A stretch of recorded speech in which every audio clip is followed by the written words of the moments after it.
Hi ಸ್ನೇಹಿತರೆ, ಎಲ್ರಿಗೂ ನಮಸ್ಕಾರ. ವೆಲ್ಕಮ್ ಟು ನಮ್ಮ ಚಾನಲ್, ನಿಮ್ಮ ಚಾನಲ್ ರಾಯಭಾರಿ. ಅವರು, ನಾವು, ನೀವು. ಸ್ನೇಹಿತರೆ, ಇವತ್ತು ನಾನು ಹುಣಸೂರಿಗೆ ಬಂದಿದ್ದೀನಿ. ಹುಣಸೂರಲ್ಲಿ ಒಂದು ಅದ್ಭುತವಾಗಿರೋ ಫಾರ್ಮ್ ಬಂದಿದ್ದೀನಿ.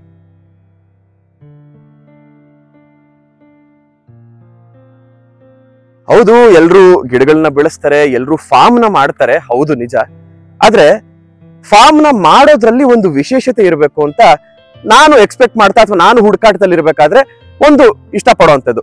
ಸೊ ಒಂದು ವಿಶೇಷವಾಗಿರೋ ಜಾಗ ಯಾಕೆ ಅಂತ ಹೇಳ್ತೀನಿ ಅಂದ್ರೆ, ಈ ಫಾರ್ಮ್ಗೆ ಬಂದ್ರೆ ನೀವು ವರ್ಷದಲ್ಲಿ ಯಾವ ಟೈಮ್ಗಾದ್ರೂ ಬನ್ನಿ, ಯಾವ ದಿನಾನಾದ್ರೂ ಬನ್ನಿ, ನಿಮ್ಗೆ ಇಲ್ಲಿ ತಿನ್ನೋದಕ್ಕೆ ಒಂದು ಹಣ್ಣು ಅಥವಾ ಒಂದು ತರಕಾರಿನೋ ಸಿಕ್ಕೇ ಸಿಗುತ್ತೆ. ಅಷ್ಟು ಒಂದು ಪ್ಯಾಷನೆಟ್ ಆಗಿ ಈ ಒಂದು ಫಾರ್ಮ್ ನ ಮಾಡಿದ್ದಾರೆ. ಈ ಫಾರ್ಮ್ ನ ನಿಮಗೆ ತೋರಿಸ್ಬೇಕು. ಮೊದಲನೇದಾಗಿ ಈ ಫಾರ್ಮ್ ನ ಮಾಡಿರೋರು ದಂಪತಿಗಳು ಸುಧಾ ಮತ್ತೆ ಸಂದೀಪ್ ಅವರು. ಇವತ್ತು ಅವ್ರಿಗೆ ನಾವು ರಾಯಭಾರಿಗಳಾಗಿ ಬಂದಿದೀವಿ. ಅವ್ರ ಜೊತೆ ಮಾತಾಡ್ತಾ ಈ ಒಂದು ಅದ್ಭುತವಾಗಿರೋ ಫಾರ್ಮ್ ನ ನೋಡ್ತಾ ಇವತ್ತಿನ ದಿನನ ಕಳೆಯೋಣ ಬನ್ನಿ. ಹಾಗೆ ವೆಲ್ಕಮ್ ಟು ರಾಯಭಾರಿ, ಅವರು, ನಾವು, ನೀವು.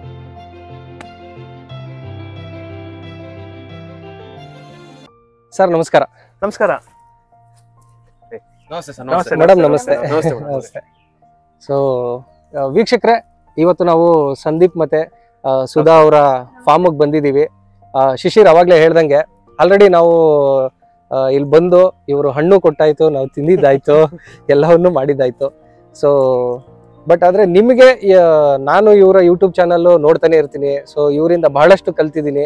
ನಮ್ಮ ಒಂದು ಫಾರ್ಮ್ ಮಾಡಬೇಕಾದ್ರೆ ಇವರ ಒಂದು ವಿಡಿಯೋ ನೋಡಿಕೊಂಡು ನಾವು ಏನೇನು ಮಾಡ್ಬೋದು, ಏನೇನು ಸಾಧ್ಯ ಆಗುತ್ತೋ ಅದನ್ನೆಲ್ಲ ಇಂಪ್ಲಿಮೆಂಟ್ ಮಾಡೋದಕ್ಕೆ ಪ್ರಯತ್ನ ಪಟ್ವಿ. ಒಂದು ಜವಾಬ್ದಾರಿ, ನಾವೊಬ್ರು ಆರ್ಟಿಸ್ಟ್ ಆಗಿದ್ದೀವಿ, ನಮಗೆ ಒಂದಷ್ಟು ಜನ ಏನು ಫಾಲೋವರ್ಸ್ ಇದ್ದಾರೆ. ಸೊ ಬಟ್ ಆದರೆ ಏನು ಅಂತಂದರೆ, ಇವಾಗ ನಿಮ್ಮ ಫಾಲೋವರ್ಸು ಬೇರೆ ಇರ್ತಾರೆ, ನಮ್ಮ ಫಾಲೋವರ್ಸು ಬೇರೆ ಇರ್ತಾರೆ. ಸೊ ನೀವು ಮಾಡ್ತಿರೋ ಒಳ್ಳೊಳ್ಳೆ ಕೆಲಸಗಳು ನಿಮ್ಮ ಒಂದು ಸೆಟ್ ಆಫ್ ಜನಕ್ಕೆ ರೀಚ್ ಆಗ್ತಾ ಇದೆ. ನಮ್ಮ ಕಡೆಯಿಂದ ಇನ್ನೊಂದಷ್ಟು ಜನಕ್ಕೆ ರೀಚ್ ಮಾಡಿಸುವಂತ ಒಂದು ಪ್ರಯತ್ನ. ಹಾಗಾಗಿ ನಾವು ನಿಮ್ಗೆ ರಾಯಭಾರಿಯಾಗಿ ಸೊ ಹಾಗಾಗಿ ನಾವು ನಿಮ್ಗೆ ರಾಯಭಾರಿಯಾಗಿ ಬಂದಿದೀವಿ ಇವತ್ತು. ಸೊ ನಿಮ್ಮ ಫಾರ್ಮ್ ನ ನಾವು ಕಣ್ಣಾರೆ ನೋಡಿ ಅನುಭವಿಸ್ಕೊಂಡು ಹಂಗೆ ವೀಕ್ಷಕರಿಗೂ ತಿಳಿಸ್ತಾ ನೀವ್ ಏನೇನ್ ಮಾಡಿದೀರಾ, ಇಲ್ಲಿ ಏನೇನ್ ಮಾಡ್ಬೋದು ಅಂತ, ಹಾಗೆ ನಿಮ್ಮ ಬಗ್ಗೆ ಒಂದು ಸ್ಮಾಲ್ ಇಂಟ್ರೊಡಕ್ಷನ್. ಯಾಕಂದ್ರೆ ನಾನು ವಿಡಿಯೋದಲ್ಲಿ ನೋಡ್ತಿದ್ದೆ, ಮೇಡಮ್ ಬಹಳ ಸಪೋರ್ಟ್ ಮಾಡ್ತಾ ಇದಾರೆ ನಿಮ್ಗೆ. ಸಪೋರ್ಟಿವ್ ಆಗಿ ಜೊತೆ ಸಂಗಾತಿ ಇರೋದೇ ಪುಣ್ಯ ಅದು. ಸೊ ಹಾಗಾಗಿ ಅವರು ನಿಮ್ಗೆ ಇಷ್ಟು ಸಪೋರ್ಟ್ ಮಾಡ್ತಾ ಇದಾರೆ. ಸೊ ನಿಮ್ಮ ಅವರ ಭೇಟಿ ಹೇಗಾಯ್ತು, ನೀವು ಏನ್ ಮಾಡ್ಕೊಂಡಿದೀರಾ, ಏನು ಎತ್ತ ವೀಕ್ಷಕರಿಗೆ ಒಂಚೂರು ತಿಳಿಸ್ಕೊಟ್ಬಿಡಿ. ಖಂಡಿತ. ನಾವಿಬ್ರು ಒಟ್ಟಿಗೆ BSc ಅಗ್ರಿಕಲ್ಚರ್ ಓದಿದ್ದು JK ನಲ್ಲಿ, ಬೆಂಗಳೂರಲ್ಲಿ. 2010 ಪಾಸ್ ಔಟ್ ನಾವೆಲ್ಲಾನು. 10 ನಲ್ಲಿ ಪ್ಯಾಷನ್ ನಮ್ದು. ನಮ್ಗೆ ಮುಂಚೆಯಿಂದನೂ ಇಬ್ರಿಗೂ ಒಂದೇ ಪ್ಯಾಷನ್ ಇತ್ತು. ನಾವ್ ಇಷ್ಟೆಲ್ಲ ಓದಿದೀವಿ, ಇಷ್ಟೆಲ್ಲ ಮಾಡಿದೀವಿ, ರೈತರಿಗೆ ಏನೋ ಅನುಕೂಲ ಮಾಡ್ಬೇಕು, ನಮ್ ಕೈಲಾಗ ಸಹಾಯ ಮಾಡ್ಬೇಕು. ಯಾಕಂದ್ರೆ ನೇರವಾಗಿ ನಾವು ದುಡ್ಡು ಕೊಡಕ್ ಆಗದೆ ಇದ್ರು ಈ ರೀತಿ ಮಾಡಿದ್ರೆ ಒಂದು ಜಾಸ್ತಿ ಪ್ರೊಡಕ್ಷನ್ ತಗೋಬಹುದು, ಅವರು ಒಂಥರ ಮಾರ್ಕೆಟ್ ಮಾಡ್ಬೋದು, ಇದನ್ನ ಒಂದು ವ್ಯಾಲ್ಯೂಡೇಷನ್ ಮಾಡ್ಬೋದು ಅದಕ್ಕೆ ಅಂತ ಒಂದು ಏನೋ ಸಣ್ಣ ಹೆಲ್ಪ್ ಮಾಡ್ಬೇಕು ಅಂತ ತುಂಬಾ ಆಸೆ ಇತ್ತು ನಮ್ಗೆ. ಸರ್ಕಾರ ನಮ್ದು 2006 to 2010 ಸುಮಾರು ಬಂಡವಾಳ ಹಾಕಿರುತ್ತೆ ನಮ್ಮ ಮೇಲೆ. ನಾವ್ ಅದನ್ನ ವಾಪಸ್ ಕೊಡ್ಬೇಕಲ್ವಾ ರೈತರುಗಳಿಗೆ. ನಾವು ಹೋಗ್ಬಿಟ್ಟು ಯಾವ್ದೋ ಒಂದು ಜಾಬ್ ಮಾಡ್ಕೊಂಡು ಪರ್ಸನಲ್ ಆಗಿ ನಾವು ದುಡ್ಡನ್ನ ಮಾಡ್ಕೊಂತಿದೀವಿ, ಇಲ್ಲ ಅಂತಲ್ಲ. ಹೌದು, ಮಾಡ್ಕೋಬಹುದು. ಬಟ್ ಅದ್ರಿಂದ ನಾವು ರೈತರಿಗೂ ಏನಾದ್ರು ಕೊಡ್ಬೇಕಲ್ವಾ. ಸೊ ಅದು ಒಂದು ಮೇನ್ ಇಂಟೆನ್ಷನ್ ನಮ್ಗೆ. ವರ್ಷದಲ್ಲಿ ನೀವು ಯಾವ್ದೇ ದಿನ ಈ ತೋಟಕ್ಕೆ ಬನ್ನಿ, ನಿಮ್ಗೆ ಒಂದಲ್ಲ ಒಂದ್ ರೀತಿಯ ಹಣ್ಣು ಸಿಗುತ್ತೆ. ಹಣ್ಣು ಸಿಗುತ್ತೆ ಹೇಳಕ್ ಆಗೋದಿಲ್ಲ. ಯಾವ್ದನ್ನ ಒಂದು ಹಣ್ಣು ಸಿಗುತ್ತೆ, ತರಕಾರಿ ಸಿಗುತ್ತೆ, ಸೊಪ್ಪು ಸಿಗುತ್ತೆ, ಏನೋ ಒಂದು ಸಿಗುತ್ತೆ ತಿನ್ನೋದಕ್ಕೆ. ನಮ್ಗೆ ಅದು ಬಾರಿ ಖುಷಿ ಇದೆ. ಆ ತರ ಮಾಡಕ್ ಪ್ರಯತ್ನ ಪಟ್ಟಿದೀವಿ. ಇದನ್ನ ನೋಡ್ಕೊಂಡು ಸುಮಾರು ಜನ ಮಾಡ್ತಾ ಇದಾರೆ, ಅದು ಕೂಡ ಬೇರೆಯವರು ಮಾಡ್ತಾ ಇದಾರೆ. ಅದ್ರಲ್ಲಿ ನಾವು ಒಬ್ರು ತುಂಬಾ ಅದ್ಭುತವಾದ ಕೆಲಸ ಮಾಡ್ತಿದೀರ ಸರ್. ಬಹಳ ಖುಷಿ ಆಗುತ್ತೆ ನಿಮ್ಮನ್ನ ನೋಡಿದ್ರೆ. ತುಂಬಾ ಇನ್ಸ್ಪೈರ್ ಆಗುತ್ತೆ ನಮ್ಗೆ. ನಾವು ಏನಾದ್ರು ಮಾಡ್ಬೇಕು ಅನ್ನೋ ಒಂದು ಇನ್ಸ್ಪಿರೇಷನ್ ಸಿಗುತ್ತೆ ನಿಮ್ಮಿಂದ. ಮತ್ತೆ ನಾವೀಗ 3 ವರ್ಷದಿಂದ ಪ್ರತಿ ವಾರ ವಿಕ್ರಮ ಪತ್ರಿಕೆ ಅಂತ ಬರುತ್ತೆ, ಅದರಲ್ಲಿ ಕೃಷಿ ಸಂಬಂಧ ಲೇಖನಗಳು ಬರಿತಾ ಇದೀವಿ. ಅದ್ರ ಮುಖಾಂತರ ಕೂಡ ಜನಗಳು ರೀಚ್ ಆಗ್ತಾ ಇದೆ. ಸ್ವಲ್ಪ ತುಂಬಾ ಜನ ಖುಷಿ ಪಡ್ತಾ ಇದಾರೆ. ಬನ್ನಿ ನಮ್ ತೋಟ ತೋರಿಸ್ತಾ ಹೋಗ್ತೀನಿ ನಿಮ್ಗೆ. ಇದೇನ್ ತುಂಬಾ ಕಷ್ಟ ಪಡೋಂತ ಇದೇನಿಲ್ಲ. ಈಗ ಏನಕೊಂಡ್ಬಿಡ್ತಾರೆ, ಮಿಕ್ಸ್ಡ್ ಫಾರ್ಮಿಂಗ್ ಮಾಡ್ಬೇಕು, ಇಂಟರ್ ಕ್ರಾಫ್ಟ್ ಮಾಡ್ಬೇಕು ಅಂತ ತುಂಬಾ ತಲೆ ಕೆಡ್ಸ್ಕೊಂತಾ ಇರ್ತಾರೆ. ಅಷ್ಟೆಲ್ಲ ಏನ್ ತಲೆ ಕೆಡ್ಸ್ಕೊಳ್ಳೋದು ಏನಿಲ್ಲ, ಬೇಡ. ಸಣ್ಣ ಪುಟ್ಟ ಪ್ರಾರಂಭಿಕ ಹಂತದಲ್ಲಿ ಹೇಗ್ ಮಾಡ್ಬೋದು ಅಂತ ನಂಗೆ ತೋರ್ಸಕ್ ಪ್ರಯತ್ನ ಪಡ್ತೀನಿ ನಾನು ನಿಮ್ಗೆ. ನಮ್ಮಲ್ಲೂ ಅಷ್ಟೇ ಕೆಲವೊಂದು ಕಾಲುವೆ ಹರಿತಾ ಇದೆ. ಇಲ್ಲಿ ನೋಡ್ಬೋದು ಅಡಕೆ ಇದೆ, ಬಟ್ ಇಲ್ಲಿ ಬೇರೆ ಏನೋ ಬೆಳೆಗಳು ಪ್ರಯತ್ನ ಪಟ್ಟಿವಿ ನಾವು. ತುಂಬಾ ನೀರಿರೋ ಕಾರಣ ಏನೋ ಬರೋದಿಲ್ಲ ಇಲ್ಲಿ, ಅದಕ್ಕೆ ಬಿಟ್ಬಿಡಿ, ತಲೆ ಕೆಡ್ಸ್ಕೊಂತ ಇಲ್ಲ. ಭತ್ತ ಬೆಳಿಬಹುದು, ತೋಟ ಅಷ್ಟೇ ಇಲ್ಲ. ಅದಕ್ಕೆ ತೋಟ ಅಡಿಗೆ ತೋಟ ಮಾಡಿದೀವಿ ಇಲ್ಲಿ.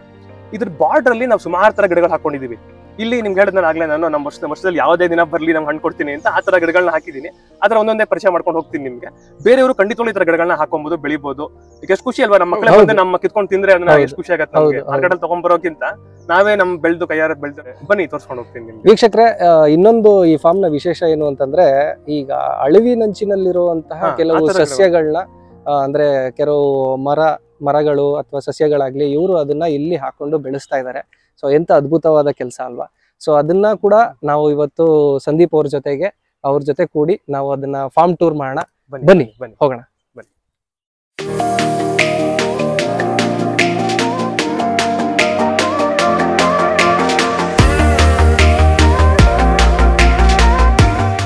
ವನಮುಗುಳಿ ಅಂತ ಹೇಳಿ ಸ್ಪಿಲಾಂಥಸ್ ಸಸಿಮೆಲ್ಲ ಅಥವಾ ಸ್ಪಿಲಾಂಥಸ್ ಸ್ಪೀಸೀಸ್ ಅಂತ ಕರೀತಾರೆ. ಇದನ್ನ ಎಲ್ಲ ಕಡೆ ಸಿಗುತ್ತೆ, ಕಾಮನ್ ಆಗಿರುವಂತಹ ಒಂದು ಕಳೆ ಗಿಡ ಅನ್ನೋಕ್ಕಿಂತ ಒಂದು ಔಷಧಿಯ ಗಿಡ ಅಂತ ಹೇಳ್ಬೋದು. ಇದನ್ನ ಹಂಗೆ ತಿನ್ಬೋದು. ಇದರಲ್ಲಿ ವಿಶೇಷ ಅಂದ್ರೆ ಹೂನ ತಿನ್ಬೋದು. ಹೂವು ಇದೆಯಲ್ಲ, ಹೂನೇ ಎಡಿಬಲ್ ಪಾರ್ಟ್. ಹೂ ತಿನ್ಬೋದು. ನೀವು ತಿನ್ನಿ ಸರ್, ಒಂದು ಹೂ ತಿನ್ ನೋಡಿ ಹೆಂಗಿದೆ ಅಂತ ಹೇಳ್ತೀನಿ ಆಮೇಲೆ. ಹಂಗೆ ಫುಲ್ ತಿನ್ಬಿಡಿ, ಫುಲ್ ತಿನ್ನಿ, ಇದ್ರ ಸಮೇತ ತಿನ್ನಿ, ಏನಾಗಲ್ಲ ತಿನ್ನಿ. ಈಗ ಇನ್ನೊಂದು ತಿನ್ನಿ, ಏನ್ ತೊಂದ್ರೆ ಇಲ್ಲ. ಯಾಕೆ ತಿನ್ನಿಸ್ತಾ ಇದ್ದಾರೆ? ಇಲ್ಲ ತಿನ್ನಿ ಏನಾಗಲ್ಲ. ನೀವು ಹೇಳಿ ನಂಗೆ ಹೆಂಗ್ ಅನಿಸ್ತಾ ಇದೆ ಇದು ಅಂತ. ಒಗ್ರು ತುಂಬಾ ಒಗ್ರು ಟೇಸ್ಟ್ ಒಂಥರ ಒಗ್ರು ಬರ್ತಾ ಇದೆಯಾ? ಇನ್ನೊಂದ್ಸರಿ ನೋಡಿ, ಒಂದ್ ನಿಮಿಷ ಅದನ್ನ ಅಗಿರಿ, ಸ್ವಲ್ಪ ಚೀವ್ ಮಾಡಿ. ಘಾಟ್ ಅನಿಸ್ತಾ ಇಲ್ವಾ ನಿಮ್ಗೆ? ಅದ್ ಹಂಗೆ ಸ್ವಲ್ಪ ಚೀವ್ ಮಾಡಿ ಒಂದ್ ಸ್ವಲ್ಪ ರಸ ಹೋಗ್ತಾರಂಗೆನೆ ನಿಮ್ಗೆ ಅದು ಘಾಟ್ ಅನ್ಸುತ್ತೆ. ಹಲ್ಲು ನೋವಿಗೆ ತುಂಬಾ ಒಳ್ಳೇದಿತ್ತು. ಹೊಸಡು ನೋವಿಗೆ, ಹಲ್ಲು ನೋವಿಗೆ ಟೂತ್ ಏಕ್ ಪ್ಲಾಂಟ್ ಅಂತ ಕೂಡ ಕರೀತಾರೆ. ಮೌತ್ ರಿಫ್ರೆಶ್ಮೆಂಟ್ ಪ್ಲಾಂಟ್ ಅಂತ ಕೂಡ ಕರೀತಾರೆ. ಒಂದು ಮಿಂಟ್ ತಿಂದಂಗೆ, ಅದು ಪೋಲೋ ತಿಂದಂಗೆ ಅಂತ. ನಂಗೆ ಈ ನಾಲ್ಗೆ ಸುತ್ತ ಎಲ್ಲ ಒಂಥರ ನಮ್ನೆಸ್ ತರ ಫುಲ್ ನಮ್ನೆಸ್ ಆಗ್ತಾ ಇದೆ ನನಗೆ. ನಾನು ಹೋಗ್ಲಾ? ಹಿಂಗೆಲ್ಲ ಅನ್ಬೇಡ. ಏನು ಮಾಡ್ಬೇಡಿ. ಸುಮ್ಮನೆ ಇರ್ಬೇಕಷ್ಟೇ. ಕೊಡು, ನಾನು ತಗೋತೀನಿ, ಕೊಡಿ. ಕೃಷಿ ಅಂತಂದ್ರೆ ಜೇನು ಅತ್ಯಂತ ಮುಖ್ಯವಾದ ಒಂದು ಜೀವಿ ಅಂತ ಹೇಳ್ಬೋದು ನಾವು. ಯಾಕಂದ್ರೆ ಕೃಷಿಗೆ ಜೇನು ತುಂಬಾ ಮುಖ್ಯ. ಪರಾಗಸ್ಪರ್ಶ ಮಾಡ್ಲಿಕ್ಕೆ ನಿಮ್ಗೆಲ್ಲ ಗೊತ್ತೇ ಇರುತ್ತೆ. ಪಾಲಿನೇಷನ್ ಮಾಡ್ಲಿಕ್ಕೆ ತುಂಬಾ ಅತ್ಯಂತ ಮುಖ್ಯವಾದ ನಮ್ಗೆ ಸಹಾಯ ಮಾಡುವಂತದ್ದೇ ಜೇನ್ನೊಣಗಳು. ಹಂಗಾಗಿ ಇದು ಜೇನ್ನೊಣಗಳ ಪೆಟ್ಟಿಗೆ ಕೂಡ ನಾವು ಇಟ್ಕೊಂಡಿದೀವಿ. ಒಂದು 3 ತುಡುವೆ ಜೇನು ಅಂತ ಹೇಳ್ತಾರೆ, ಎಪಿಸ್ ಸೆರನಾ ಇಂಡಿಕಾ ಅಂತ ಹೇಳಿ ನಮ್ಮ ಸ್ಥಳೀಯ ಜೇನು ಇದೆಲ್ಲಾನು. ಆ ಜೇನು ಸಾಕಣೆ ಮಾಡಕ್ಕೆ ಈ ವರ್ಷ ಪ್ರಯತ್ನ ಪಟ್ಟಿದೀವಿ ನಾವು. ಇಲ್ಲಿ ಮೇಲ್ಗಡೆ ಕಾಣಿಸ್ತಿದೆಯಲ್ಲ, ಇದು ನುಸ್ರಿ ಜೇನು ಅಂತ, ಚುಚ್ಚಲ ಜೇನು ಅಂತ ಕೂಡ ಕರೀತಾರೆ ಇದನ್ನ. ಈ 2 ಡಬ್ಬಗಳು ಏನ್ ಕಾಣಿಸ್ತಾ ಇದೆಯಲ್ಲ ಇಲ್ಲಿ, ಇದು ಕಚ್ಚಲ್ಲ, ಸ್ಟಿಂಗ್ಲೆಸ್ ಬಿ ಅನ್ಬಿಟ್ಟು. ಬಟ್ ಇದು ಜೇನು ತುಂಬಾ ಕಡಿಮೆ ಬಂದ್ರು ತುಂಬಾ ಹೈ ಮೆಡಿಸಿನಲ್ ವ್ಯಾಲ್ಯೂ ತುಂಬಾ ಜಾಸ್ತಿ. ಇದಕ್ಕೆ ತುಂಬಾ ಒಳ್ಳೆ ಜೇನು ಕಾಣಿಸ್ತಿದೆ ನೋಡಿ, ಚಿಕ್ಕದು ಆಚೆ ಬಂದು ಹೋಗ್ತಾ ಇದೆ ಒಳಗಡೆ. ಇಲ್ಲಿ ಸಣ್ಣ ಸಣ್ಣ ನೊಣಗಳ ತರ ಇರುತ್ತೆ, ಇದು ಚಿಕ್ಕ ಸೊಳ್ಳೆ ತರ, ನೊಣ ತರ.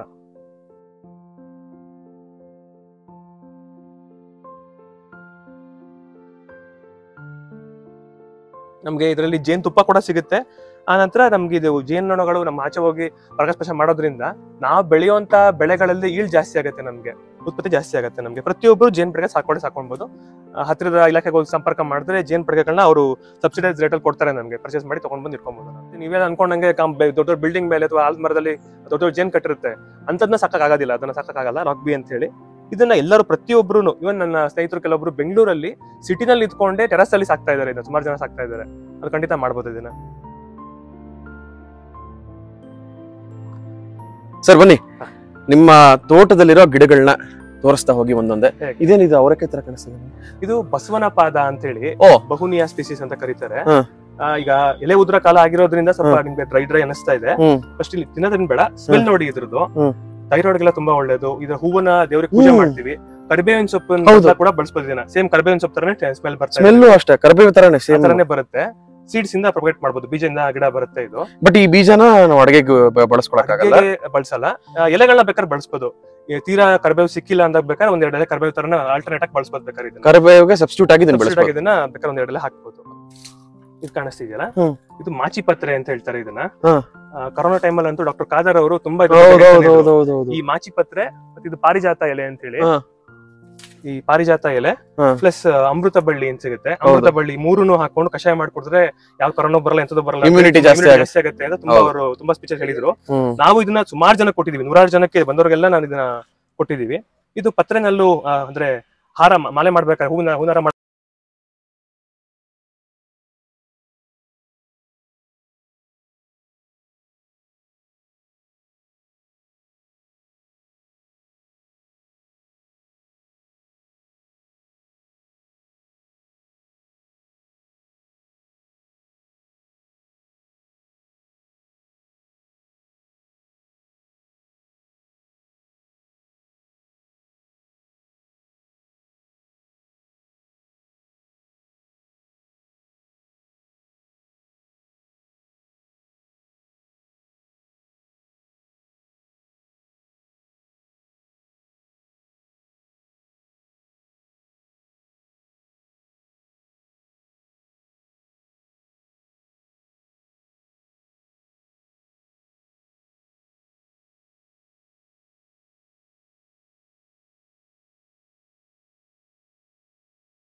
ಮೊದಲೇ ತಿನ್ಬಿಟ್ರೆ ಅದು ಊಟ ಒಳಗ ತಿನ್ನುತ್ತೆ ಅದನ್ನ ತಿನ್ ಸತ್ತೋಗ್ಬಿಡುತ್ತೆ ಅದು. ಸೊ ನಾವು ರೆಗ್ಯುಲರ್ ಆಗಿ 15 ದಿನಕ್ಕೆ ಒಂದ್ಸರಿ ಇದನ್ನ ತಿಂತಾ ಬಂದ್ರೆ ಒಂದ್ 2-3 ತಿಂಗಳು ಕ್ರಮೇಣವಾಗಿ ಅದು ಊಟ ಹೋಗ್ಬಿಡುತ್ತೆ ನಮ್ಗೆ. ಇದು ಅಶೋಕ ಅಂತ ಹೇಳಿ, ಸೀತಾ ಅಶೋಕ ಅಂತ ಕೂಡ ಕರೀತಾರೆ. ಸರಕ ಅಶೋಕ ಅಥವಾ ಸರಕ ಇಂಡಿಕಾ ಅಂತ ಇದ್ರ ಹೆಸರು. ಇಲ್ಲಿ ನೋಡ್ತಾ ಇದೀರಲ್ಲ ನೀವು, ಯೂಶಲ್ ಆಗಿ ಏನಾಗ್ಬಿಡುತ್ತೆ ಪಾರ್ಕ್ ಗಳಲ್ಲಿ ಅಲ್ಲಿ ಇಲ್ಲಿ ಅಶೋಕ ಮರ ಅಂತ ನೋಡ್ತೀವಿ ನಾವು, ಸ್ಕೂಲ್ಗಳೆಲ್ಲ ಹಾಕಿರ್ತಾರಲ್ಲ, ಅದು ಉದ್ದಕ್ಕೆ ಬೆಳೆದಿರುತ್ತೆ. ಅದು ಸೂಡೋ ಅಶೋಕ, ಫಾಲ್ಸ್ ಅಶೋಕ ಅಂತ ಹೇಳಿ. ಇದು ರಿಯಲ್ ಅಶೋಕ ಗಿಡ, ಇದು ನಿಜವಾದ ಅಶೋಕ ಪ್ಲಾಂಟ್ ಅಂದ್ರೆ ಈ ಗಿಡನೇ. ಇದರಲ್ಲಿ ಈ ತರ ಕೆಂಪು ಬಣ್ಣದ ಹೂ ಬರುತ್ತೆ, ಹಳದಿ ಬಣ್ಣದ ಹೂ ಬರುತ್ತೆ. ಇದು ಹೆಂಗೆ ಅಂತಂದ್ರೆ ನಾನೊಂದ್ಸರಿ ಸುಮ್ನೆ ಹಂಗೆ ಥಿಂಕ್ ಮಾಡ್ತಾ ಇದ್ದೆ, ಶ್ರೀಲಂಕಾದಲ್ಲಿ ಅಷ್ಟೊಂದು ಕಾಡಿದೆ, ಬಟ್ ರಾವಣಾಸುರ ಯಾಕೆ ಅಶೋಕವನದಲ್ಲಿ ಯಾಕೆ ಬೇರೆ ಸಂಪಿಗೆ ಮರನೋ ಬೇವಿನ ಮರನೋ ಯಾವ್ದೋ ಬೇರೆ ಮರ ಅಶೋಕವನದಲ್ಲೇ ಯಾಕಿಟ್ಟ ಅಂತ ನಂಗೆ ಸ್ವಲ್ಪ ಡೌಟ್ ತರ ಬರ್ತಾ ಇತ್ತು. ಸುಮ್ಮನೆ ಗೂಗಲ್ ಸರ್ಚ್ ಮಾಡ್ಬೇಕಾದ್ರೆ ಒಂದು ಯಾರೋ ಡಾಕ್ಟರ್ ಒಬ್ಬ ಮಾತಾಡ್ತಾ ಇದಾರೆ. ಅದು ಹೆಂಗೆ ಅಂದ್ರೆ ಈಗ ಅಶೋಕ ಮರದಿಂದ ಬರುತ್ತಲ್ಲ ಗಾಳಿ, ಅದನ್ನ ಸೇವನೆ ಮಾಡ್ಬಿಟ್ರೇನೆ ಹೆಣ್ಮಕ್ಳಲ್ಲಿ ಬರೋ ಕಾಯಿಲೆಗಳು ಬರಲ್ವಂತೆ. ಅಷ್ಟು ಒಂದು ಶಕ್ತಿ ಇದಕ್ಕಿದೆ ಅಂತ. ಅಶೋಕ ಅಂದ್ರೆ ಶೋಕ ನಾಶ ಮಾಡುತ್ತೆ ಅಂತ, ಶೋಕ ಇಲ್ದೇ ಇರುತ್ತೆ ಅಂತ, ಅದೊಂದು ಕಾರಣ. ಇನ್ನೊಂದು ಕಾರಣ ಅಂದ್ರೆ ಈ ಸ್ವಲ್ಪ ಕೆಂಪು ಹೂ ಬರುತ್ತಲ್ಲ, ಇದನ್ನ ನೋಡಿ ಸೀತೆ ಅಟ್ರಾಕ್ಟ್ ಆಗ್ಬೋದು, ಇದಾಗ್ಬೋದು, ಮೈಂಡ್ ಡೈವರ್ಷನ್ ಆಗ್ಬೋದು ಅಂತ ಕೂಡ ಒಬ್ಬೊಬ್ರು ಹೇಳ್ತಾರೆ. ಆಮೇಲೆ ಇವತ್ತು ಆಯುರ್ವೇದದಲ್ಲಿ ಇದರ ಒಂದು ಬೇರೆ ಬೇರೆ ಪಾರ್ಟ್ಸ್ ನ ಬಳಸಿ ಅಶೋಕಾರಿಷ್ಟ ಅಂತ ಒಂದು ಔಷಧಿ ಮಾಡಿ ಫಿಮೇಲ್ ಹಾರ್ಮೋನಲ್ ಡಿಸೀಸಸ್ಗೆ ಅಥವಾ ಅವ್ರ ಬೇರೆ ಏನೋ ಸಮಸ್ಯೆಗಳಿದ್ರು ಹೆಣ್ಮಕ್ಳಿಗೆ ಇದನ್ನ ಔಷಧಿಯಾಗಿ ಬಳಸ್ತಾರೆ. ಆಕ್ಚುಲಿ ಈ ಗಿಡದ ಬಗ್ಗೆ ಎಜುಕೇಟ್ ಜನ ತುಂಬಾ ಜಾಸ್ತಿ ಆಗ್ಬೇಕು. ಯಾಕಂದ್ರೆ ಈಗಿನ ಟೈಮಲ್ಲಿ ಹಾರ್ಮೋನಲ್ ಡಿಸೀಸಸ್ ಹೆಣ್ಮಕ್ಳಿಗೆ ತುಂಬಾ ಜಾಸ್ತಿ ಆಗ್ತಾ ಇದೆ. ಈಗ ನನಗೆ ಗೊತ್ತಿರೋ ಸ್ನೇಹಿತರಿಗೆ ಆಗಿರ್ಬೋದು ಅಥವಾ ನಮ್ಮನೇಲಿರೋ ಅಕ್ಕ ತಂಗಿರಿಗೆ ಆಗಿರ್ಬೋದು, ತುಂಬಾ ಜನಕ್ಕೆ ಹಾರ್ಮೋನಲ್ ಡಿಸೀಸಸ್ ಪದೇ ದಿನ ಕೇಳ್ತಾ ಇದೀವಿ ನಾವು. ಸೊ ಇದೊಂದು ಗಿಡ ಆ ಒಂದು ಸಮಸ್ಯೆನ ನಿವಾರಣೆ ಮಾಡುತ್ತೆ ಅಂದ್ರೆ ನಿಜವಾಗ್ಲೂ ಎಲ್ರು ಬೆಳೆಸ್ಬೇಕು ಅಂತ, ಈಗಿನ ಕಾಲದಲ್ಲಿ ಎಲ್ರು ಅವ್ರ ಮನೇಲಿ ಬೆಳೆಸ್ಬೇಕು ಅಂತ.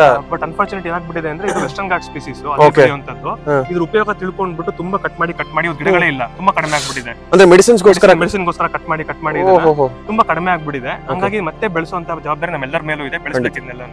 ನಾವು ನಮ್ಮ ಗೋಪಾಲ್ ಸ್ಟ್ರೀಮ್ ಇಂದ ಸುಮಾರು ಕಡೆ ನೆಟ್ಟಿದೀವಿ ಇದನ್ನ, ಸುಮಾರು ಗೋಶಾಲೆಗಳಲ್ಲಿ, ಬೆಂಗಳೂರು ಬಿಗೋಲ್ಬಾಗ್ ಪಾರ್ಕ್ ನೆಟ್ಟಿದೀವಿ ಗಿಡನ. ಇದನ್ನ ತುಂಬಾ ಜನ ವರ್ಕ್ ಮಾಡ್ತಾರೆ ಅನ್ಬಿಟ್ಟು ಸುಮಾರು ಕಡೆ ನೆಟ್ಟಿದೀವಿ. ಇನ್ನು ನೀವು ಖಂಡಿತ ನಡ್ಬೋದು ಇದನ್ನ. ಎಸ್ ಸರ್, ನೋಡಿ ನಾನು ಯಾಕಂದ್ರೆ ನಾವು ಒಬ್ಬ ವ್ಯಕ್ತಿಗೆ ರಾಯಭಾರಿ ಅಂತ ಯಾಕೆ ಹೋಗ್ತಾ ಇದೀವಿ ಅಂದ್ರೆ ಇಂಥ ವಿಷಯಗಳನ್ನ ಜನಕ್ಕೆ ತಲುಪಿಸ್ಬೇಕು ಅಂತಾನೆ. ಇವತ್ತು ನಾವು ನಿಮ್ಗೆ ರಾಯಭಾರಿಯಾಗಿ ಬಂದಿರೋದು ನಮ್ಗೆ ನಿಜವಾಗ್ಲೂ ಖುಷಿ ಆಗ್ತಾ ಇದೆ. ಇದು ನೋಡ್ತಾ ಇರೋಂಥದ್ದು ಇದು ಒಂದು ಬಾಸ್ಮತಿ ಪ್ಲಾಂಟ್ ಅಂತ ಕೂಡ ಕರೀತಾರೆ ಇದನ್ನ. ಬಾಸ್ಮತಿ ಪ್ಲಾಂಟ್ ಅಂದ್ರೆ ನೀವು ನಾರ್ಮಲ್ ಅಕ್ಕಿಗೆ, ನಾರ್ಮಲ್ ಬಿಟಿ ರೈಸ್ಗೆ ಯಾವ್ದು ಅಕ್ಕಿಗೆ ಈ ಎಲೆನ ಒಂದು ತುಂಡು ಹಾಕ್ಬಿಟ್ರೆ ಬೇಯಿಸ್ಬೇಕಾದ್ರೆ ಅಕ್ಕಿ ಆಗ್ಬೇಕಾದ್ರೆ, ಅನ್ನ ಆಗ್ಬೇಕಾದ್ರೆ ಒಂದೇ ಒಂದು ಸ್ಮೆಲ್ ನೋಡಿಬೇಕಾದ್ರೆ ನೀವು ಸ್ವಲ್ಪ ನಿಮ್ಗೆ ಬಟ್ ನಿಮ್ಗೆ ಬಾಯ್ಲ್ ಮಾಡ್ಬೇಕಂದ್ರೆ ಮನೆ ತುಂಬಾ ಘಮ ಅಂತ ಸ್ಮೆಲ್ ಬಂದ್ಬಿಡುತ್ತೆ. ನೀವು ಯಾವ್ದೋ 100-200 ರೂಪಾಯಿ ಕೊಟ್ಟು ಬಾಸ್ಮತಿ ರೈಸ್ ತಗೊಳ್ಬೇಕು ಅಂತ ಏನಿಲ್ಲ. ಇದನ್ನೇ ನಾರ್ಮಲ್ ಗಿಡ ನಾವು ಬೆಳೆಸ್ಕೊಂಡು ಒಂದೇ ಒಂದ್ ಸಣ್ಣ ಪೀಸ್ ಹಾಕಿದ್ರೆ ಸಾಕು, ಪಲಾವ್ ಆಗ್ಬೋದು, ಏನ್ ಬೇಕು ಅಡ್ಗೆ ಆಗ್ಬೋದು, ಫುಲ್ ಪರಿಮಳ ಅರೋಮ್ಯಾಟಿಕ್ ಒಂದು ಸ್ಮೆಲ್ ಬರುತ್ತೆ. ಅದೇ ತರ ಫ್ಲೇವರ್ ಏನ್ ಚೇಂಜ್ ಆಗಲ್ಲ, ಏನು ಚೇಂಜ್ ಆಗೋದಿಲ್ಲ, ಸಖತ್ತಾಗಿ ಚೆನ್ನಾಗಿ ಬರುತ್ತೆ. ಅಂದ್ರೆ ಇದು ಒಂದು ಏನು ಹ್ಯಾಕ್ ಅಂತಾನೆ ಹೇಳ್ಬೋದು ಲೇಡೀಸ್ಗೆ. ಗಂಡನ್ನ ಇಂಪ್ರೆಸ್ ಮಾಡೋದಕ್ಕೆ ಮನೆಗೆ ಬರ್ತಿದ್ದಂಗೆ ಘಮ ಅಂತ ಅಡಿಗೆ ಮಾಡಿದಾಗ ಇದೊಂದು ಎಲೆ ಹಾಕ್ಬಿಡಿ, ಒಂದು ಟ್ರಿಕ್. ಎಸ್, ಇದು ಬ್ರಯೋಫಿಲಮ್ ಪಿನ್ನೇಟಮ್ ಅಂತ ಹೇಳಿ ಕಿಡ್ನಿ ಸ್ಟೋನ್ ರಿಮೂವರ್ ಪ್ಲಾಂಟ್ ಅಂತ ಕರೀತಾರೆ. ಕಿಡ್ನಿ ಕಲ್ನ ಕರಗಿಸುತ್ತೆ, ಪತ್ತರ ಚಟ್ಟ ಅಂತ ಕೂಡ ಕರೀತಾರೆ. ಇದು ಹಂಗೆ ತಿನ್ಬೋದು, ನೀವು ಬೇಕಾದ್ರೆ ಹಂಗೆ ಟೇಸ್ಟ್ ಮಾಡ್ಬೋದು, ಬೇಕಾದ್ರೆ ಚೆನ್ನಾಗಿರುತ್ತೆ, ಏನ್ ತೊಂದ್ರೆ ಇಲ್ಲ. ಒಂಥರ ಈ ಅಲೋವೆರಾ ಟೆಕ್ಸ್ಚರ್ ಅಲ್ಲಿ ಇದೆಯಲ್ಲ, ಒಂದ್ ಸ್ವಲ್ಪ ಅದೇ ತರನೇ. ಹೌದು, ಈ ಮಧ್ಯದಲ್ಲಿ ಜಲ್ಲಿ ತರ ಬರುತ್ತೆ. ಹೌದು. ಇದ್ರಲ್ಲಿ ಮತ್ತೆ ಇನ್ನೊಂದು ಏನಂತಾನೆ ವಿಶೇಷ, ಈ ಎಲೆಗಳನ್ನ ನಾವು ಮಣ್ಣು ಮೇಲೆ ಇಟ್ರೆ ಗಿಡಗಳು ಇಲ್ಲಿಂದಾನೆ ಬರುತ್ತೆ. ಸೈಡ್ಸ್ ಅಲ್ಲಿ ನಾವು ಸಣ್ಣ ಮಕ್ಳು ನಮ್ಮ ಸ್ಕೂಲ್ ಅಲ್ಲಿ ಹೇಳ್ಕೊಡೋರು ಪ್ರೊಪಗೇಷನ್ ಬೈ ಲೀಫ್ ಅಂತ, ಲೀಫ್ ಇಂದ ಕೂಡ ಗಿಡ ಬೆಳೆಯುತ್ತೆ ಅಂತ. ಈ ಗಿಡ ನೀವು ಸುಮ್ನೆ ಇಟ್ಬಿಡಿ ಪಾಟಲ್ಲಿ, ಸ್ವಲ್ಪ ಮಣ್ಣು ಹಾಕ್ಬಿಟ್ಟು ಇಲ್ಲಿಂದ ತುಂಬಾ ಗಿಡಗಳು ಬೆಳ್ಕೊಳುತ್ತೆ. ಮತ್ತೆ ಕಿಡ್ನಿ ಕಲ್ನ ಕರಗಿಸಕ್ಕೆ ತುಂಬಾ ಇದು ಮೊದಲನೇ ಸತಿ ಕೇಳ್ತೀರಾ ಸರ್ ನಾನು? ಯಾವಾಗ್ಲೂ ಒಂದು ಗಿಡ ಬೆಳಿಬೇಕು ಅಂದ್ರೆ ಬೀಜ ನೆಡ್ತೀವಿ, ಇಲ್ಲ ಅಥವಾ ಏನಾದ್ರು ಬೇರೆ ಇರೋ ಗಿಡ ತಂದು ನೆಡ್ತೀವಿ, ಆಗ ಮಾತ್ರ ಬೆಳೆಯುತ್ತೆ ಅಂತ. ಒಂದು ಎಲೆ ನೆಟ್ಟಾಗ ಎಲೆ ಸೈಡ್ ಇಂದ ತುಂಬಾ ಗಿಡಗಳು ಬರುತ್ತೆ. ಇದು ನೋಡ್ತಾ ಇರೋಂಥದ್ದು ಪಾನ್ ಮಸಾಲಾ ಪ್ಲಾಂಟ್ ಅನ್ಬಿಟ್ಟು. PAN masala plant? ಹೌದು. ಎಲೆ ಕೊಡ್ತೀನಿ, ಅವಾಗ ಗೊತ್ತಾಗತ್ತೆ ನಿಮ್ಗೆ ಏನ್ ಟೇಸ್ಟ್ ಅನ್ಬಿಟ್ಟು. ನೀವು ಇದನ್ನ ತಿನ್ನೋಡಿ, ಅವಾಗ ನಿಮ್ಗೆ ಅನುಭವ ಆಗುತ್ತೆ. ಅಂದ್ರೆ ಎಲೆ ತಿಂದ್ರೆ ಪಾನ್ ತಿಂದ ಫ್ಲೇವರ್ ಬರುತ್ತೆ. ತಿನ್ನೋಡಿ, ಗೊತ್ತಾಗತ್ತೆ ನಿಮ್ಗೆ. ಸೇಮ್ ನಿಮ್ಗೆ ಪಾನ್ ಬೀಡ ಏನ್ ಹಾಕೊಂತೀವಲ್ಲ, ಸ್ವೀಟ್ ಬೀಡ ಏನ್ ಹಾಕೊಂತೀವಲ್ಲ, ಅವರು ವಿಳ್ಳೆದೆಲೆ ಒಳಗೆ ಸೋಂಪು ಗಿಂಪು ಎಲ್ಲ ಹಾಕ್ಬಿಡ್ತಾರೆ. ನನಗೆ ಎಲ್ಲ ಫ್ಲೇವರ್ ಒಂದು ಎಲೆಯಲ್ಲಿ ಸಿಗ್ತಾ ಇದೆ. ಫ್ಲೇವರ್ ಸಿಗುತ್ತೆ. ಹೌದು, ತುಂಬಾ ಚೆನ್ನಾಗಿರುತ್ತೆ. ತುಂಬಾ ಚೆನ್ನಾಗಿದೆ, ಒಂಥರ ಮೌತ್ ಫ್ರೆಶ್ನರ್ ತರ. ಹೌದು, ಊಟ ಆದ್ಮೇಲೆ ಒಂದೆಲ್ಲ ಹಾಕೊಂಡ್ಬಿಟ್ರೆ ಎಲ್ಲ ಫುಲ್ ಫ್ರೆಶ್ ಆಗ್ಬಿಡುತ್ತೆ ನಮ್ಗೆ, ತುಂಬಾ ಚೆನ್ನಾಗಿರುತ್ತೆ. ಇದ್ರಲ್ಲೂ ಏನಾದ್ರು ಮೆಡಿಸಿನಲ್ ವ್ಯಾಲ್ಯೂಸ್ ಇದೆಯಾ? ಹೌದು, ಡೈಜೆಷನ್ ಚೆನ್ನಾಗುತ್ತೆ ಅಂತೆಲ್ಲ ಹೇಳ್ತಾರೆ. ಒಳ್ಳೆ ಗಿಡ, ಇದನ್ನು ಬಳಸಬಹುದು. ಕಾಮನ್ ಆಗಿ ನರ್ಸರಿ ಕಲಾ ಸಿಗುತ್ತೆ, ತಗೊಳ್ಬಹುದು ಇದನ್ನ. ಇದರ ಒಂದ್ ಗಿಡ ಹಾಕೊಂಡ್ರೆ ನಮ್ಗೆ ಚೆನ್ನಾಗಿರುತ್ತೆ ಮನೆಗಳಲ್ಲಿ ಎಲ್ಲರೂ. ಪಾಟಲ್ ಕೂಡ ಬೆಳಿಬಹುದು, ಪಾಟಲ್ ಕೂಡ ಆಗುತ್ತೆ. ಸೂಪರ್, ಒಂಥರ ಮಲ್ಟಿ ಯೂಸಬಲ್ ಗಿಡ ಅಂತ. ನಾವು ಅಷ್ಟು ಇಂಗ್ರೀಡಿಯೆಂಟ್ಸ್ ಆಗಿ ಒಂದು ಪಾನ್ ಏನ್ ಮಾಡ್ತೀವಿ, ಒಂದ್ ಎಲೆ ತಿನ್ಬಿಟ್ರೆ ಸಾಕು. ನಂಗೆ ನಿಜವಾಗ್ಲೂ ಅಷ್ಟು ಫ್ಲೇವರ್ಸ್ ಬಾಯಲ್ಲಿ ಸಿಗ್ತಾ ಇದೆ ನನಗೆ. ಆ ಅಡಕೆದು, ಆ ವಿಳ್ಳೆದೆಲೆದು, ಆ ಸೋಂಪುದು ಎಲ್ಲ ಫ್ಲೇವರ್ ಸಿಗ್ತಾ ಇದೆ. ಸೂಪರ್. ಉಪ್ಪಿನ ಗಿಡ ಅಂತ ಹೇಳಿ ನಿಮ್ಗೆ ಎಲೆಗಳು ತಿಂದ್ರೆ ಸೇಮ್ ಉಪ್ಪು ತಿಂದಂಗ ಅನ್ಸುತ್ತೆ. ಉಪ್ಪು ಟೇಸ್ಟ್ ಬರುತ್ತೆ ನಿಮ್ಗೆ, ಒಂದು ಟೇಸ್ಟ್ ಮಾಡಿ. ಸ್ಮೆಲ್ ಗೊತ್ತಾಗ ತಿನ್ನಿರ್ತೀವಿ, ನಿಮ್ಗೆ ಲೈಟ್ ಆಗಿ ಉಪ್ಪು ತರ ಅನ್ಸುತ್ತೆ. ಬಟ್ ಪಾನ ಮಸಾಲ ತಿಂದ್ಮೇಲೆ ನಿಮ್ಗೆ ಗೊತ್ತಾಗುತ್ತೆ ಅನ್ಸುತ್ತೆ ನಿಮ್ಗೆ. ಗೊತ್ತಾಗ್ತದೆ, ಪ್ಯೂರ್ ಉಪ್ಪು ಟೇಸ್ಟ್ ನಂಗೆ. ಅದೇ ಪ್ರಾಪರ್ ಉಪ್ಪು ಟೇಸ್ಟ್ ಇದೆ ಇದ್ರಲ್ಲಿ, ಪ್ರಾಪರ್ ಉಪ್ಪು ಟೇಸ್ಟ್ ಬರುತ್ತೆ ನಿಮ್ಗೆ ಇದ್ರಲ್ಲಿ. ಫುಲ್ ಬಾಯಿ ತುಂಬಾ ಹರಡ್ಕೋತ ಆಕ್ಚುಲಿ ಉಪ್ಪು ಟೇಸ್ಟ್ ಇದ್ರಲ್ಲಿ. ಹೌದು ಹೌದು, ಉಪ್ಪಿನ ಗಿಡ ಅಂತಾನೆ ಇದು. ಇದನ್ನ ಏನಾದ್ರು ಸಬ್ಸ್ಟಿಟ್ಯೂಟ್ ಆಗಿ ಬಳಸ್ತಾರೆ ಅಡುಗೆಲಿ? ಬೇಕಾದ್ರೆ ಬಳಸ್ಬೋದು, ಜಾಸ್ತಿ ಸಿಕ್ಕಿದ್ರೆ ಅದನ್ನು ಕೂಡ ಸ್ವಲ್ಪ ಪ್ರಮಾಣದಲ್ಲಿ ಬಳಸ್ಬೋದು. ನಿಜವಾಗ್ಲೂ ಎಷ್ಟು ಕಲಿಯಕ್ ಸಿಗ್ತಾ ಇದೆ ನನಗೆ ಅಂದ್ರೆ, ಪ್ರತಿ ಒಂದು ಹೆಜ್ಜೆಲ್ಲೂ ನನಗೆ ಏನಾದ್ರು ಒಂದು ಹೊಸದಾಗಿ ಸಿಗ್ತಾ ಇದೆ. ಸೊ ಇದನ್ನ ವೀಕ್ಷಕರು ನಿಜವಾಗ್ಲೂ ಎಂಜಾಯ್ ಮಾಡ್ತಾರೆ ಅಂತ ನಿಜವಾಗ್ಲೂ ಅನ್ಕೋತಾ ಇದ್ದೀನಿ ನಾನು. ಬನ್ನಿ ಸರ್. ಈ ಪಪ್ಪಾಯ ತರ ಎಲ್ಲ ಕಾಣಿಸ್ತಾ ಇದೆಯಲ್ಲ ಇಲ್ಲಿ, ಪಪ್ಪಾಯ ಅಲ್ವಾ ಇದು? ಪಪ್ಪಾಯ ಅಲ್ಲ ಇದು, ಇದು ಚಾಯಾ ಅಂತ ಹೇಳಿ. ಇದು ಸೌತ್ ಅಮೆರಿಕನ್ ಪ್ಲಾಂಟ್. ಕಾಣಿಸ್ತಿದೆ ನೋಡಿ ಮರ. ಇದು ತುಂಬಾ ಒಳ್ಳೆ ಗಿಡ. ಇದು ಕೂಡ ನಾವು ತಿನ್ಬೋದು, ಫಾಡರ್ ಕೂಡ ಬಳಸಬಹುದು ಇದನ್ನ. ಅಂದ್ರೆ ಎಲೆನ ಕನ್ಸ್ಯೂಮ್ ಮಾಡಬಹುದು? ಎಲೆನ ಕನ್ಸ್ಯೂಮ್ ಮಾಡಬಹುದು, ಹಸಿದು ತಿನ್ಬೋದು, ಅಡಿಗೆಗೂ ಬಳಸಬಹುದು ಇದನ್ನ. ಅವೇ ಸೊಪ್ಪು ಸಾಂಬಾರ್ ಎಲ್ಲ ಮಾಡ್ತೀವಲ್ಲ ಅದಕ್ಕೆ ಹಾಕೊಂಡ್ ತಿನ್ಬೋದು ಇದನ್ನ. ಪೆರಿನಿಯಲ್ ಪ್ಲಾಂಟ್ ಇದು. ಒಂದ್ಸರಿ ಹಾಕ್ಬಿಟ್ರೆ ಸಖತ್ತಾಗಿ ತುಂಬಾ ಚೆನ್ನಾಗಿ ಬೆಳೆಯುತ್ತೆ. ನಾನು ಜಸ್ಟ್ ಇಷ್ಟೇ ಕಡ್ಡಿ, ಸಣ್ಣ ಕಡ್ಡಿನ ತಂದು ಹಾಕಿದ್ದು ಇಷ್ಟೊಂದ್ ಚೆನ್ನಾಗಿ ಬೆಳೆದಿದೆ ನಮ್ಗೆ. ಈಗ ನೋಡ್ತಾ ಇದೀರಲ್ಲ, ಇದು ಬೆಳ್ಳುಳ್ಳಿ ಗಿಡ ಅಂತ. ಬಟ್ ಇದರಲ್ಲಿ ಗಡ್ಡೆ ಬರಲ್ಲ. ಇದು ಪೆರಿನಿಯಲ್, ಎಷ್ಟು ದಿನ ಬೇಕೋ ಅಷ್ಟು ದಿನ ಬೆಳೆಯುತ್ತೆ ನಮ್ಗೆ. ಎಲೆಗಳು ಬೆಳ್ಳುಳ್ಳಿ ವಾಸನೆ ಬರುತ್ತೆ, ಸೇಮ್ ಪಕ್ಕ ಬೆಳ್ಳುಳ್ಳಿ ತರನೇ ವಾಸನೆ ಬರುತ್ತೆ ನಿಮ್ಗೆ. ಫುಲ್ ಘಾಟ್ ಇದೆ, ಬೆಳ್ಳುಳ್ಳಿ ಘಾಟ್ ಇದೆ. ಬೆಳ್ಳುಳ್ಳಿ ಘಾಟ್ ಟೇಸ್ಟ್ ಕೈಗೆ ವಾಸನೆ ಬರ್ತಾ ಇದೆ. ಹೌದು, ತಿನ್ಬೋದು. ಸೇಮ್ ಟು ಸೇಮ್ ಬೆಳ್ಳುಳ್ಳಿ ಫ್ಲೇವರೇ ಬರುತ್ತೆ. ಸೊ ನಾವು ಬೆಳ್ಳುಳ್ಳಿ ತಗೊಂಡು ಮಾಡೋ ಬದಲು ಮನೆಯಲ್ಲಿ ಇದೊಂದು ಇಟ್ಕೊಂಡ್ರೆ ನಮ್ಗೆ ಆ ಬೆಳ್ಳುಳ್ಳಿ ಅಕಸ್ಮಾತ್ ಇಲ್ಲ ಅಂದ್ರೆ ಖಂಡಿತ ಇದನ್ನ ನಾವು ಬಳಸಬಹುದು. ಸೇಮ್ ಟು ಸೇಮ್ ಬೆಳ್ಳುಳ್ಳಿ ತರನೇ ಬರ್ತದೆ, ಏನು ವ್ಯತ್ಯಾಸ. ಹಸಿ ಗಾರ್ಲಿಕ್ ತಿಂದಂಗ ಹೆಂಗೆ ಸರ್ ಇದೆಲ್ಲ? ಇವಾಗ ಒಂದೊಂದು ಸಬ್ಸ್ಟಿಟ್ಯೂಟ್ ನೀವು ಗಿಡಗಳು ತೋರಿಸ್ತಾ ಇದ್ರೆ, ಯಾವ ತರ ಹೆಂಗಾಯ್ತು ನೇಚರ್ ಅಲ್ಲಿ? ಏನಾದ್ರು ರಿಸರ್ಚ್ ಮಾಡೋದು ಉಂಟಾ ನೀವು? ಒಂದರಲ್ಲೇ ಒಂದೇ ವಸ್ತು ಅಂತ ಏನಿಲ್ಲ, ಎಲ್ಲದ್ರಲ್ಲೂ ಎಲ್ಲಾ ತರ ಗುಣಗಳು ಇರ್ತವೆ. ಸ್ವಲ್ಪ ದೇವ್ರು ಕೊಟ್ಟಿರ್ತಾರೆ ನಮ್ಗೆ, ಒಂದಿಲ್ಲ ಇನ್ನೊಂದು ಬಳಸಬಹುದು ನಾವು ಅಂತ ಗುರುತಿಸ್ಬೇಕಷ್ಟೇ. ಆಗ ಗುರುತಿಸೋ ಸಾಮರ್ಥ್ಯ ಕಳ್ಕೊಂಡ್ಬಿಟ್ಟಿದೀವಿ ನಾವು. ನಮ್ ತಾತ ಅಜ್ಜಿ ಎಲ್ಲ ತುಂಬಾ ಚೆನ್ನಾಗಿ. ಇಲ್ಲೇ ಒಬ್ರು ಅಜ್ಜಿ ಇದ್ರು, ಅವ್ರು ಎಷ್ಟು ಎಲ್ಲರೂ ಬಳಸ. ಈಗ ಇದು ಹೊಂದ್ಕೊಣೆ ಸೊಪ್ಪು, ಇದನ್ನು ಅಡ್ಗೆ ಮಾಡೋರು, ಈ ತರ ಏನೋ ಗಾಣಿಕೆ ಸೊಪ್ಪು ಅದನ್ನು ಬಳಸೋರು, ಪ್ರತಿಯೊಂದು ಅಡ್ಗೆ ಮಾಡ್ಸೋರು. ಹಂಗಾಗಿ ನಾವು ಸ್ವಲ್ಪ ಕಲ್ತ್ಕೊಂಡವ್ರಿಂದ ಮತ್ ಬೇರೆ ಕಡೆ ಹೋದಾಗ ಅಲ್ಲಿ ನೋಡಿದಾಗ ಮಾಡಿದಾಗ ತಗೊಂಡ್ಬಂದು ಹಾಕಿದೀವಿ.